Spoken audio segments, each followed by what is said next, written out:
Part 1. You will hear a man called Ken talking on the phone to a friend called Liz about holiday accommodation. First, you have some time to look at questions 1 to 6.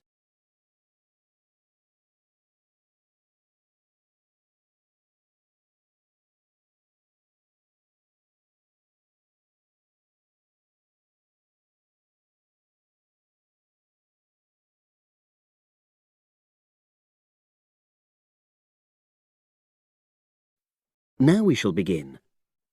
You should answer the questions as you listen because you will not hear the recording a second time. Listen carefully and answer questions 1 to 6.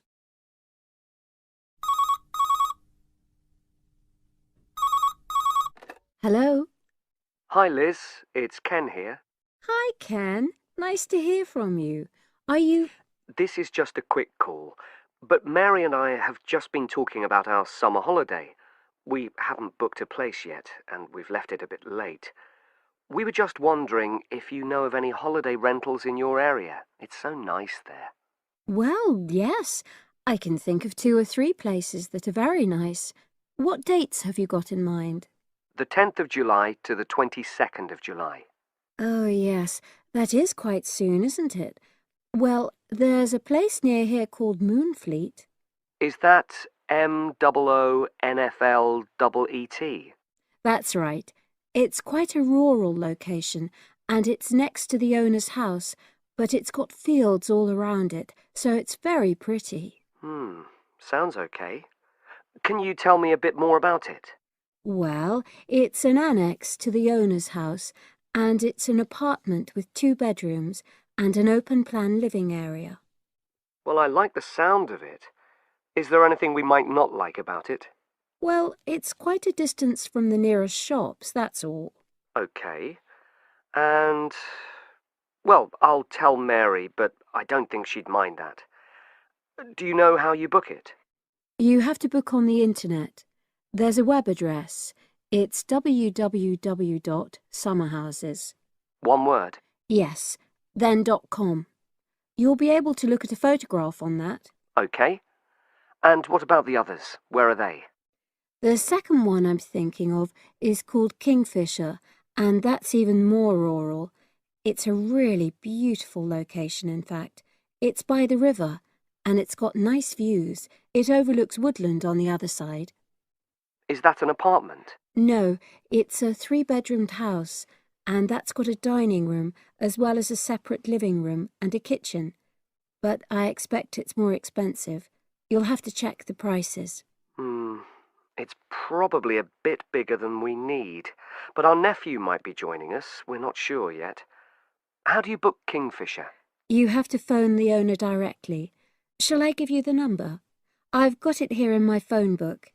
It's 01752 669 218. Right. Before you hear the rest of the conversation, you have some time to look at questions 7 to 10.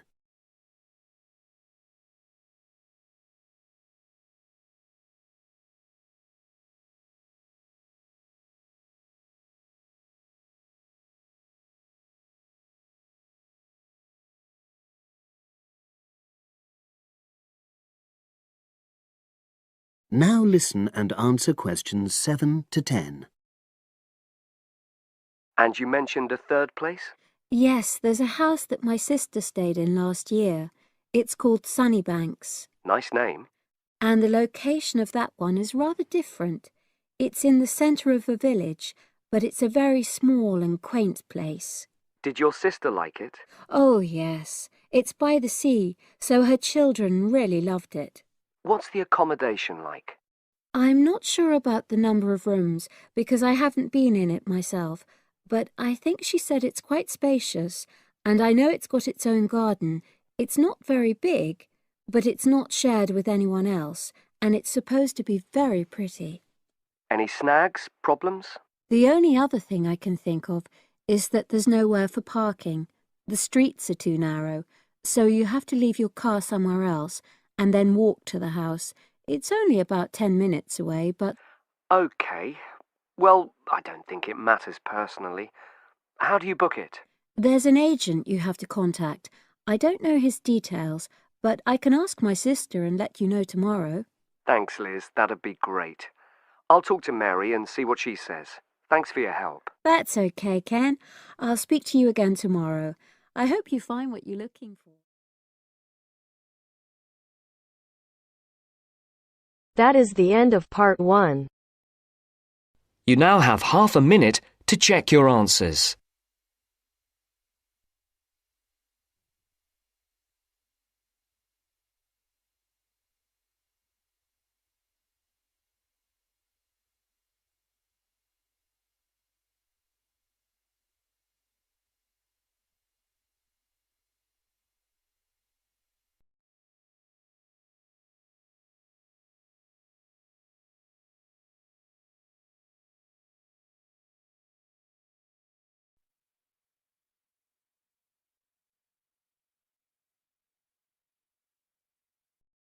Now turns to part 2. Part 2. You will hear two flatmates, Tom and Richard, talking about their new flatmate who has just moved in the week before. First, you have some time to look at questions 11 to 16.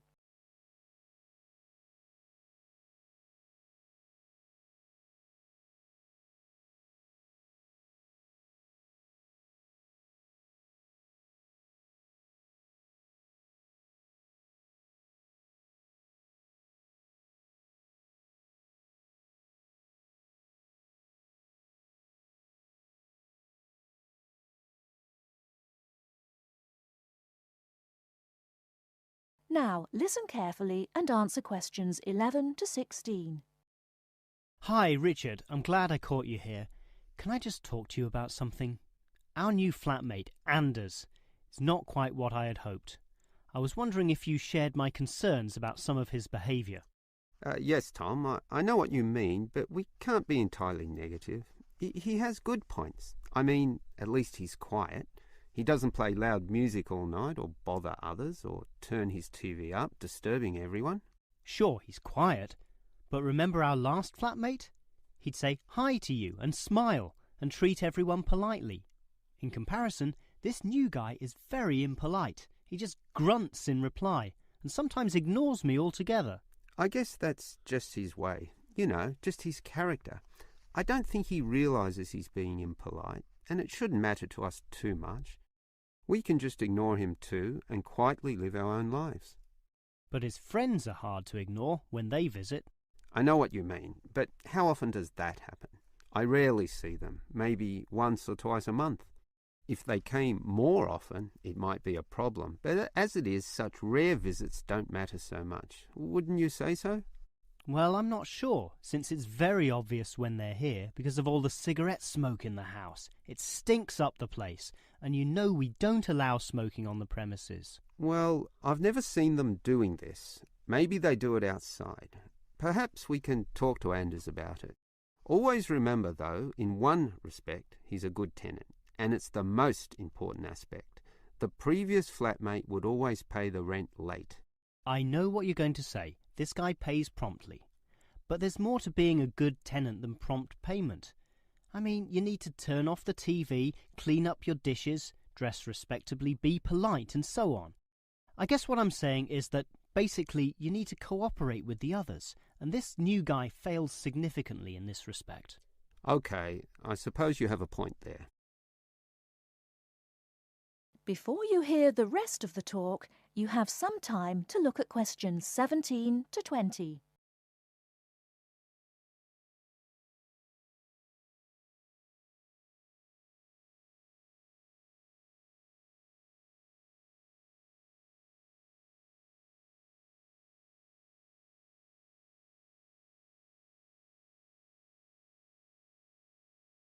Now listen and answer questions 17 to 20. I tell you what, Tom, why don't we talk to our new flatmate, Anders, about these issues? If we throw him out, we'll have to go to all the trouble of finding another flatmate who might not necessarily be much better. So, let's give the current guy a chance. Here, I've got a piece of paper, so let's make a short list of issues to discuss with him. Get it out into the open. Sure, we'll give him one more chance. So write communication, and let's tell him to... Well, we can't change a person's personality overnight. So why don't we have a weekly tenants meeting and we can just ask him to attend. That way we can get to know him better. I'll write attend meeting and we can take it from there. OK, but we have to tell him about his friends. They can't just do whatever they want. Write a heading friends and then write don't smoke anywhere, inside or outside. Well, instead of being so direct and possibly causing offence, I'll just write follow rules and verbally mention the rules. TV off by 10 p.m, no loud music or bad behaviour, including smoking. OK, do that, but I still think we need to specifically mention that last issue. You know how I can't stand the habit, so I'd like this to be another and separate point. Cigarettes, strictly forbidden. And it's important to include the strictly here. We can't pussyfoot around too much. Sometimes directness is necessary. OK, I'll write that. Forbidden. OK. And what about cleaning duties? Anders is a little too relaxed about that. Dishes are sometimes not washed, dirty teacups are left around the place, and so on. So, write, must do better. Yeah, again, Tom, he might take that personally and it could cause a scene. I'd rather be general. I'll write must be done and I'll tell him that that's for everyone, not just him. OK? OK, as long as he gets the message. That is the end of part 2. You now have half a minute to check your answers.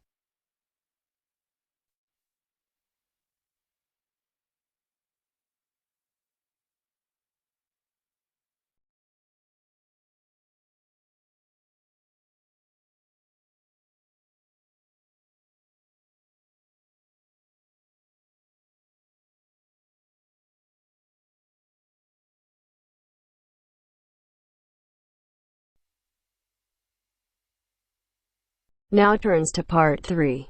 Part 3.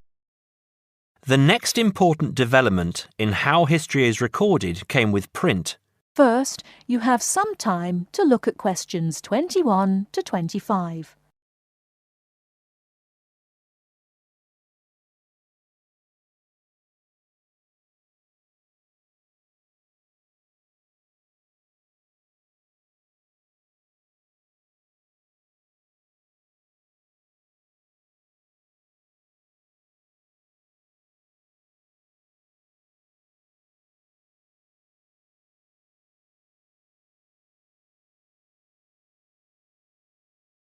Now listen carefully and answer questions 21 to 25. The next important development in how history is recorded came with print. In the 8th century, the Chinese invented paper and woodblock printing. Remember that up to this time, very few people could read and write, and so only a very small number of people could understand written history. Suddenly, many books appeared, and many more people learnt to read. In the 14th century, the first printing press was invented in Germany. This reduced how long it took to produce books. The new printing technique quickly spread to other parts of the world. More books appeared, and even more people learnt to read. The first printed newspaper appeared in 1605, and the first daily newspaper in 1702. Now, people could read news stories soon after the event happened, and every event was recorded and stored. The problem with newspaper history is that newspaper reporters could tell the stories they wanted to tell, and not necessarily the truth. Photography was the next important development. We generally agree that photography was born in 1839. Some of the earliest photographs that the public saw were images of the American Civil War. Before you hear the rest of the talk, you have some time to look at questions 26 to 30.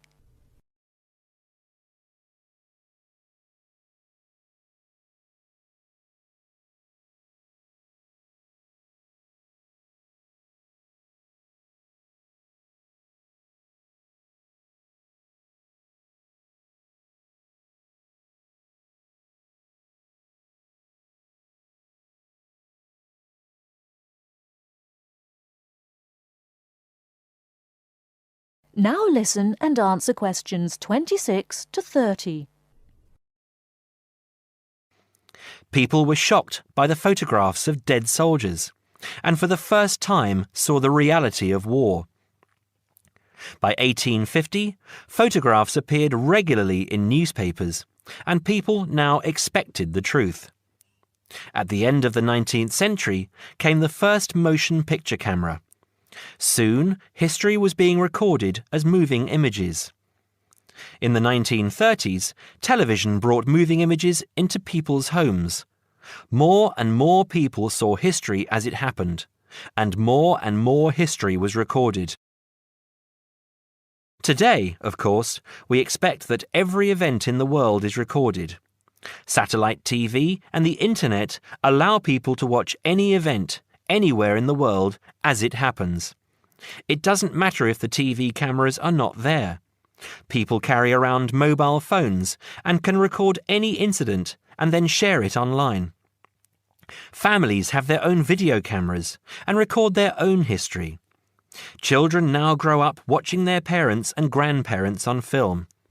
I'm sure you'll agree that the transition from storytelling to what we have today has been dramatic, and I hope that... That is the end of part 3. You now have half a minute to check your answers.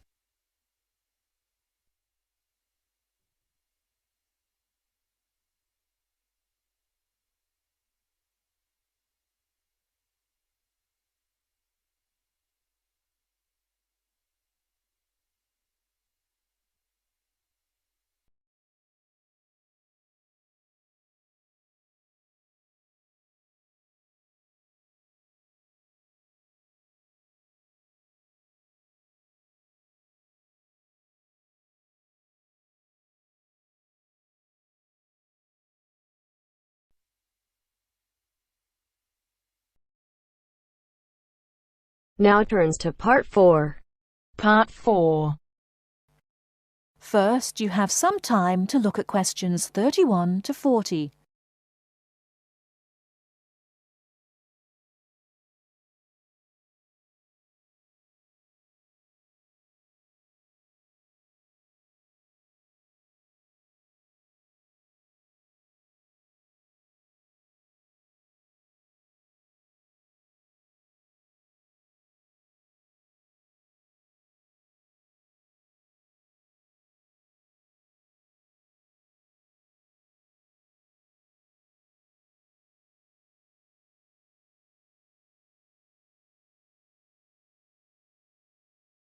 Now listen carefully and answer questions 31 to 40. Last week we looked at some of the features of modern houses, and today we're going to turn the clock back and look at traditional house design.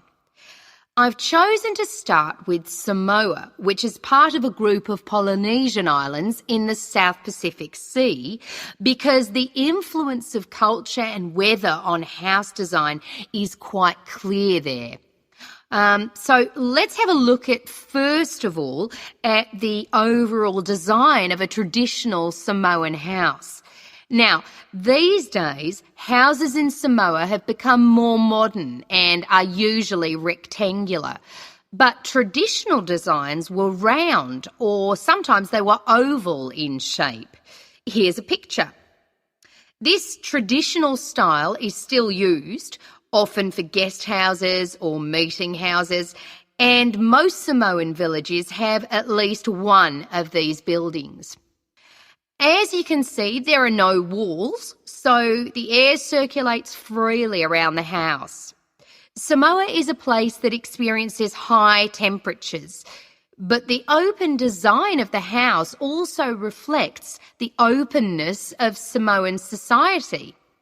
If the occupants want shelter, there are several blinds made of coconut leaves that can be lowered during rainy or windy weather. Or indeed, the blinds can also be pulled down if people want some privacy. The foundations of the house, that's the part beneath the floor, are raised slightly. In the past, the height was linked to the importance of the occupants, which we'll talk about another time. However, the floor of the house was usually covered with river stones. Today, we have a range of methods for balancing the temperature inside a building, but the stones on the floor of a Samoan home are ideal for cooling the building on hot days. Now, let's have a close look at the roof. This, as you can see in the picture, is dome-shaped and traditionally thatched or covered with leaves from the sugarcane. That's an established crop in Samoa. This was a job for the women, and it involved twisting the leaves and then fastening them with a thin strip of coconut leaf before fixing them to the roof in several layers. Now, the shape of the roof is important. You can see that the sides are quite steep, and that's done so that the rain falls straight to the ground without moisture going through the leaves and causing leaks or dampness inside the house. Then you'll notice how high the top of the roof is. This is a way of allowing heat to rise on sunny days and go through the thatching, thereby cooling the house.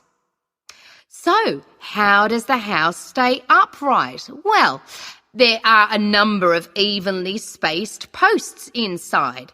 They encircle the interior of the building and go up to the roof and support the beams there. They're also buried, usually about 1.5 meters in the ground to keep them firm. These posts are produced using local timber from the surrounding forests. They're cut by men from the family or village, and the number varies depending on the size and importance of the house. Now, these posts were a very significant part of Samoan culture and did much more than hold up the roof. When there were meetings, people sat with their back to certain posts, depending on their status in society. So there were posts for chiefs, according to their status, and posts for speakers, and so on. And ordinary people sat around the side on mats. The last area I want to look at today is the attachment of the beams and posts, what you call fixing the construction.